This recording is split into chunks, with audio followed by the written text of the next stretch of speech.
We're joined from Ramallah by spokesman of Fatah movement, Ahmed Fattouh. Welcome to Qnews, sir. Sir, there are concerns that Prime Minister Benjamin Netanyahu and Israeli government may use the current military escalation in Jenin as an opportunity to advance annexation plans for the West Bank. How likely is this scenario and what would it mean for the region's future, sir? Well, this is the Israeli occupation, and it's brutally and inhuman manifestation that has been pressing and persecuting the Palestinian people for the past 6 years. Israel has moved all the troops from Gaza after the ceasefire to the West Bank, and their ambitions to annex the area's lands, West Bank. Of course, this is led by none other than the war criminal Netanyahu, his ultra-right government that looks at the West Bank as, in terms of religious Zionism, the Judea and Samaria, who does not recognize the Palestinian and does not recognize even the Palestinian people. What they are doing now in the West Bank is an obvious ethnic cleansing campaign taking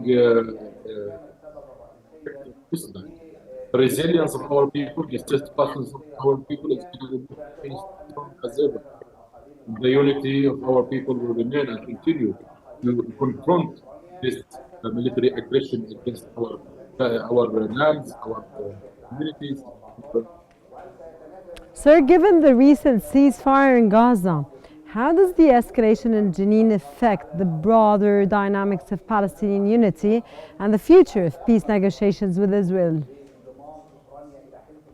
Apparently, Israel does not care for peace. Now, after committing a horror and a genocide, political destruction in Gaza. In Gaza, yeah. They moved on to the West Bank. Eh? They moved on to the West Bank. They moved to the West Bank, exactly. Now, when we hear ministers in a government of the occupation says, we want to bring the same destruction to the West Bank, they are, recognizing the horror they have done, and they are not afraid to say they're going to inflict more horror. Israel does not want to bring a Palestinian state. They see that a Palestinian state is a threat to the colonial expansionist mentality, which is rooted in the Zionist racist ideology. Now is the time for the world to act. We have a rogue state that is following the rule of the law of the jungle. They do not care about the international agenda. They do not care about the human rights or the international law. They want to ethnically cleanse the Palestinians, trying to make our lands unlivable, to push toward the expulsion of the Palestinian people. We will confront these schemes by unifying our power, by calling all the Palestinian factions to unite under the PLO, to put a Palestinian national agenda outside of any external powers that is only for a Palestinian agenda, to confront this occupation in our lands, in our farms, in our villages, and we will prevail.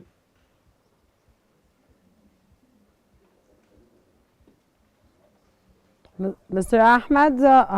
Ahmed, how is the Palestinian Authority in the West Bank responding to the Israeli offensives, and what challenges does it face in terms of managing this situation and providing support to affected civilians?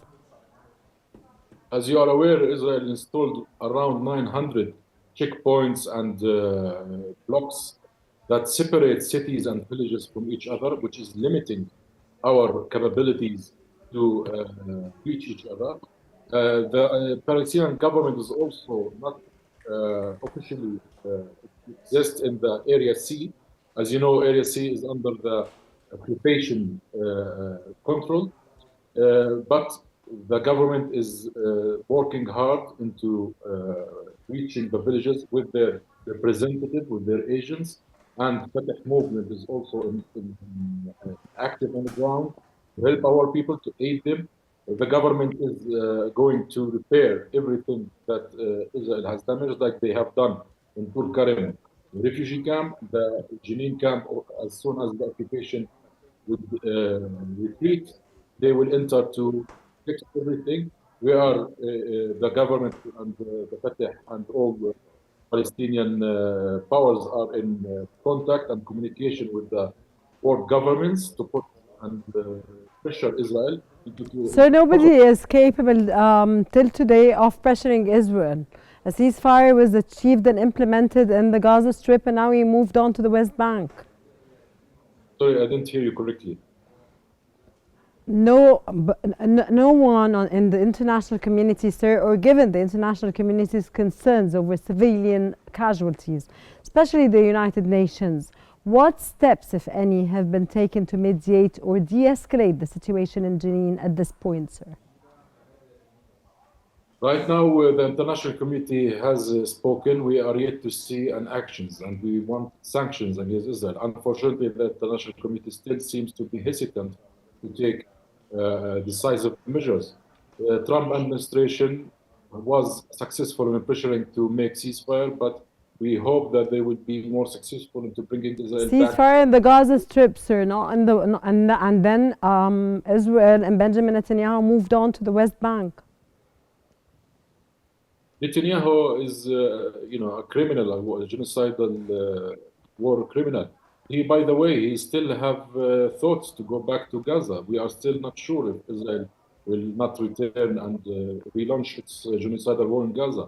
Now, after he destroyed Gaza, he's going back to.